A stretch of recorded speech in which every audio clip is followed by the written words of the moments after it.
بسم الله الرحمن الرحيم لم يكن الذين كفروا من أهل الكتاب والمشركين منفكين حتى تأتيهم البينة رسول من الله يتلو صحفا مطهرة فيها كتب قيمة وما تفرق الذين أوتوا الكتاب إلا من بعد ما جاءتهم البينة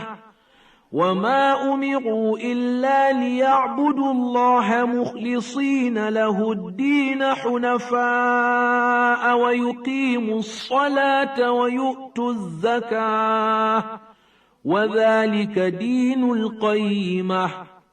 إن الذين كفروا من أهل الكتاب والمشركين في نار جهنم خالدين فيها أولئك